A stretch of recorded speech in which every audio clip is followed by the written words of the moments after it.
Hello, আসসালামু আলাইকুম। সবাই কেমন আছেন? আশা করি সবাই ভালো আছেন। অনেকদিন পরে আজকে আবার আসলাম। আজকে যাচ্ছি আমরা সাজেক ভ্যালি। এখন বাজে সকাল ৬টা, বাসা থেকে বের হইতাছি। তো আমি আমার সাথে আমার ওয়াইফ এক বাইকে ২ জন যাবো। আমরা সিঙ্গেলই যাবো, আর কেউ যাবে না। অনেক দিনের ইচ্ছে ছিল। তো এই আশাটাও পূরণ হবে আজকে ইনশাআল্লাহ। বাইক রেডি, ব্যাগ-ট্যাগ সব বাঁধা শেষ। তো এখন বের হবো বাসা থেকে। সবাই দোয়া করবেন যাতে সুস্থ সবলভাবে আল্লাহর রহমতে আমরা চলে যেতে পারি। এখন আছি বাবুরাইল জিমখানা রোড। ট্রেনের জন্য আটকা পড়ে গেছি। এখন আছি ২ নং রেলগেট। ট্রেন চলে গেলে আমরা যাব। শুধু চলে গেলেই তো হবে না, বাইকের ট্যাঙ্কিটাও লোড করতে হবে। তো এখন আছি পাম্পে, ফুল ট্যাঙ্কি লোড করে নিচ্ছি, কারণ রাস্তার মধ্যে চলে আসলাম শিবু মার্কেটের কাছাকাছি। চলে আসছি মেঘনা ব্রিজ। এখন আমরা মেঘনা ব্রিজের উপরে আছি। আমার ওয়াইফ ভিডিও করছে। যেহেতু মেঘলা ওয়েদার ছিল, তাই টেনশনে ছিলাম যে কখন বৃষ্টি ছেড়ে দেয়। কারণ আমি চাচ্ছিলাম না যে বৃষ্টি নামুক, কারণ বৃষ্টি নামলে টাইম মতো যাওয়া যাবে না। আর যেহেতু আমরা সকাল ৬টা বাজে বেরোইছি, ২টার স্কোয়াডে সাজেক যাব, তাই আমাদের একটা টার্গেট ছিল যে এই সময়ের মধ্যে যেতে হবে। তাই চাচ্ছিলাম না যে রাস্তার মধ্যে দেরি করি।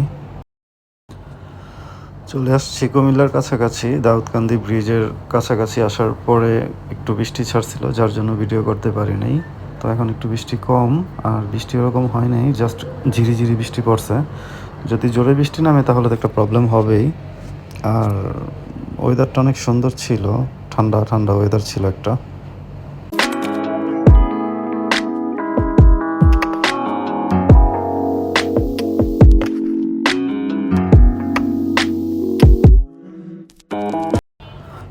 কুমিল্লা আসার পরে ক্যান্টনমেন্টের আগে অনেক জ্যাম।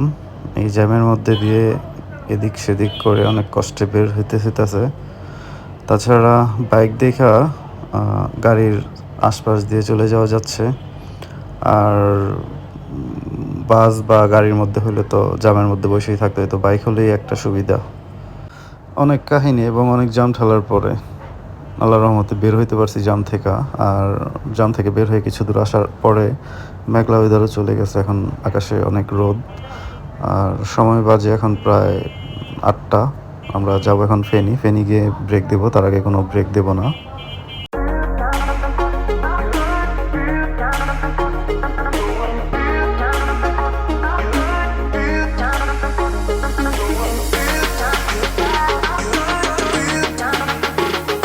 চলে আসছি ফেনী, একটু ফটোশ্যুট করলাম, ভিডিও করলাম, কারণ রাস্তার মধ্যে দাঁড়াই নেই।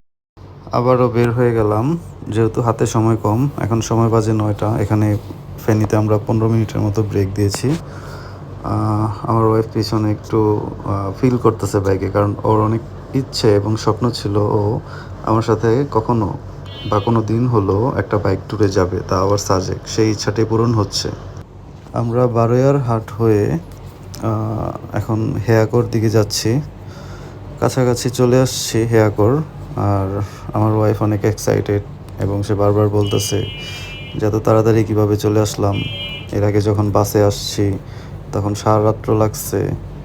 তারপর আমি বললাম যে মাত্র হেয়াকো আসছি, আমরা এখন খাগড়াছড়ি পৌঁছাইনি। খাগড়াছড়ির পরে আর্মি স্কোয়াডের ওখানে যেতে হবে, বাগাইছড়ি, তারপরে সাজেক।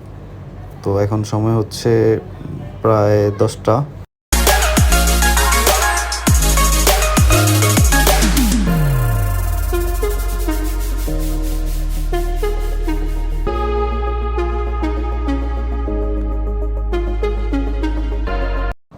আমরা চলে আসছি হেয়াকো রাবার বাগান সেলফি রোড। এখানে অনেকেই আসে ছবি তোলার জন্য, ভিডিও করার জন্য। তো অনেকবার সাজেক আসছি, বাইক নিয়ে গেছি, বাসে গেছি, কিন্তু কখনোই এই রাস্তাটায় আসা হয় নাই। তো আজকে সে সাথে ছিল, তাই ভাবলাম কিছু ছবি, ভিডিও বা ফটোশ্যুট করে নেই। আর ঢুকে দেখলাম রাস্তাটা অনেক নিরিবিলি, পরিষ্কার পরিচ্ছন্ন, ভালো, মোটামুটি খারাপ না। কিন্তু একটা বিষয় হচ্ছে এখানে আশেপাশে কোনো দোকানপাট নাই। আর কারণ এই ছবি তোলা ভিডিওর জন্যই একটু ব্রেক নিলাম, কিন্তু দোকানপাট হলে হালকা পাতলা কিছু খাওয়া যেত, দোকানপাট নেই।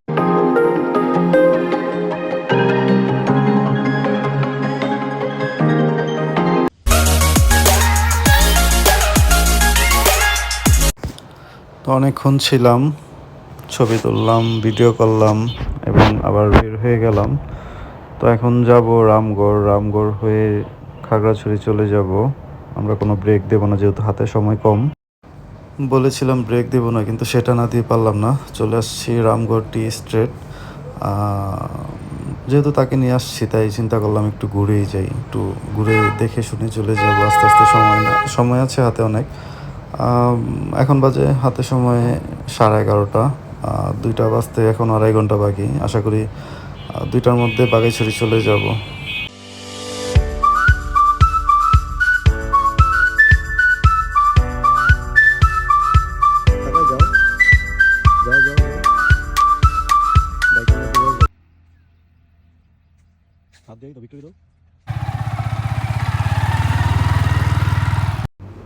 আমরা চা বাগান থেকে বের হয়ে এখন খাগড়াছড়ির দিকে চলে যাব।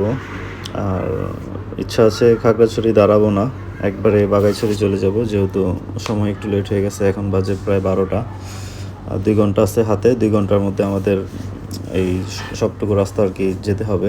আর মোটামুটি কিছু কিছু রাস্তা দেখলাম ভাঙা, এই ভাঙার কারণে একটু দেরি হয়ে যেতেছে, হয়তোবা কিছুদিনের মধ্যে এগুলো কাজ করে ফেলবে।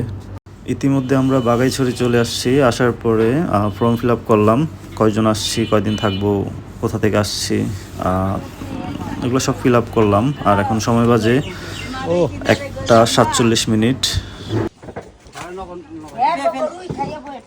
এটি কত করে কি লটকন কেজি 200 টাকা।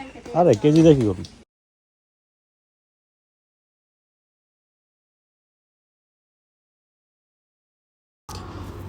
আর্মি স্কোয়াড ছাড়ার কথা ছিল 2টা বাজে, কিন্তু সেটা ছাড়লো হচ্ছে 2:30 বাজে।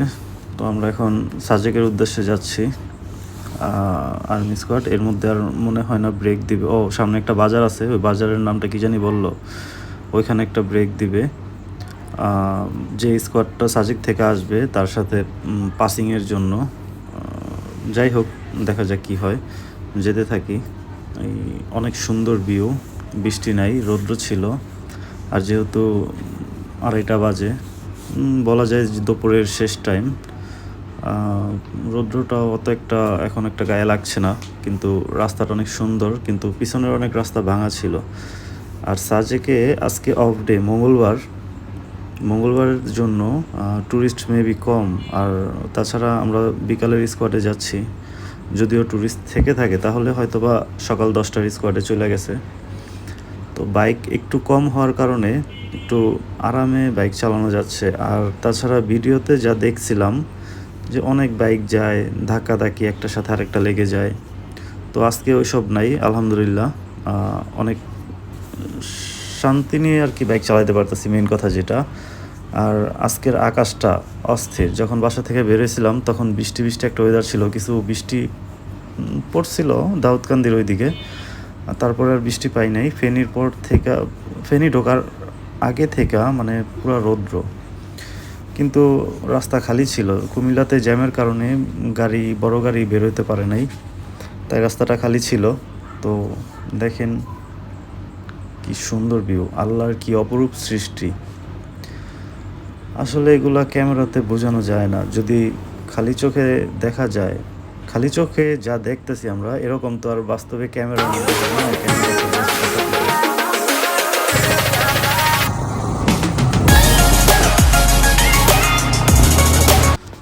আমরা সাজেকের খুব কাছাকাছি চলে আসছি, হয়তো বা 8 থেকে 10 কিলোমিটারের মতো এরকম হবে। তো আকাশের ওয়েদারটা আবার একটু মেঘলা মেঘলা হয়ে গেছে। আসলে সাজেকের মধ্যে এই কখন রোদ কখন বৃষ্টি, আসলে এগুলো বোঝা যায় না। আর তাছাড়া সকাল থেকে বাইক চালাইতেছি, দুপুরে খাওয়া দাওয়াটা করা হয় নাই, যেহেতু আমাদের আর্মি স্কোয়াডটা 2টা বাজে এসে ধরার কথা ছিল। অনেক টার্গেট নিয়ে চালাইতে হয়েছে। আর ক্যান্টিনে সেরকম কোনো খাবারও ছিল না যে খাবো। ওই যে উপরে সাজেক দেখা যাচ্ছে, আর মেবি আর হয়তো 10 থেকে 15 মিনিট সময় লাগবে যাইতে। আর যেহেতু শরীরটা একটু টায়ার্ড হয়ে গেছে, আর টায়ার্ডনেস আর বোরিং ফিলটা সেটা গন্তব্যে পৌঁছানোর পরে আবার সাথে সাথে চলে যাবে, সেটা আমি খুব ভালো করেই জানি। আর সাজেক এর আগেও আসছি, তো এটা আমি জানি। অ্যাট লাস্ট আল্লাহর রহমতে সাজেক চলে আসলাম। তো এখন সময় বাজে 3:46, মানে 1 ঘন্টা 46 মিনিট সময় লাগলো আসতে। আলহামদুলিল্লাহ, সাজেকের মসজিদ দেখা যায় উপরে, বাংলাদেশের মধ্যে সবচাইতে উঁচু স্থানে আমার জানা মতো এই মসজিদটা। আর এখন চলে যাব আমরা আমাদের রুমে। আমরা রুম আগে থেকে বুক করে রাখছি, নতুন রিসোর্ট যেটা হয়েছে হেলিপ্যাডের সাথে ঠিকানা রিসোর্ট, ওইটার মধ্যে 2 দিনের জন্য একটা রুম নিছি। রুম ভাড়া হচ্ছে 5,500 টাকা করে, ইনক্লুডেড ব্রেকফাস্ট। এই হচ্ছে রিসোর্ট। আর এটা 1 তারিখে ওপেন হয়েছে আগস্টের, আজকে হচ্ছে 8 তারিখ। তো আমরা আসার সাথে সাথে সব ফর্মালিটি পূরণ করলাম এবং আমাদের ওয়েলকাম ড্রিঙ্কস দিল। তো ওয়েলকাম ড্রিঙ্কস বলতে ট্যাং, আর কিছুই না। আমি বাইক থেকে ব্যাগ ট্যাগ খুলে ব্যাগ নিয়ে রুমের মধ্যে যাচ্ছি। আমাদের 2টি ব্যাগ ছিল, একটি ব্যাগ আগে নিয়ে চলে গেছে এখানকার একটা ছেলে, যে রুম সার্ভিস বয়। আর দ্বিতীয় ব্যাগটা, যেটার মধ্যে অ্যাক্সেসরিজ ছিল, সব মানে গ্যাজেট ছিল, ওটা নিয়ে আমি যাচ্ছি। আর আমার ওয়াইফ উপর থেকে ভিডিও। এই হচ্ছে আমাদের রুমের নাম হচ্ছে মায়াবন। আর রিসোর্টটা সুন্দরই, নিরিবিলি, প্রাইভেট। আর রুমটাও সুন্দর, যেহেতু রুমটা নতুন, যেহেতু রিসোর্টটা ওপেন হয়েছে মাত্র আজকে 8 দিন, তো নতুন থাকবে এটাই স্বাভাবিক। এই হচ্ছে রুমের অবস্থা। আর এই হচ্ছে ব্যালকনিটাও সুন্দর, মানে এর আশেপাশে বা নিচে কোনো আর রিসোর্ট বা বাড়িঘর নেই, জাস্ট খালি একটা বাসা আছে, 1-2টা বাসা আছে এরকম। কিন্তু সুন্দর, ভিউটা অনেক সুন্দর। ওটা হচ্ছে মিজোরাম ভিউ। এই কটেজের সবচেয়ে বেস্ট পার্ট হচ্ছে এই বারান্দার এই কর্নারটা। আর এই হচ্ছে একটা হ্যামক, দোলনা আছে তো। আর এই রুমের ভাড়া পড়েছে পার ডে 5,500 টাকা উইথ ব্রেকফাস্ট। বিকেলের আগে ভাই যে ওয়েদার, একদম মাথা নষ্ট ওয়েদার। আর আশা করি সবাই ভিডিওটা উপভোগ করছেন এবং ভালো থাকবেন। দেখা হবে পরবর্তী কোনো এক ট্যুরে। আল্লাহ হাফেজ।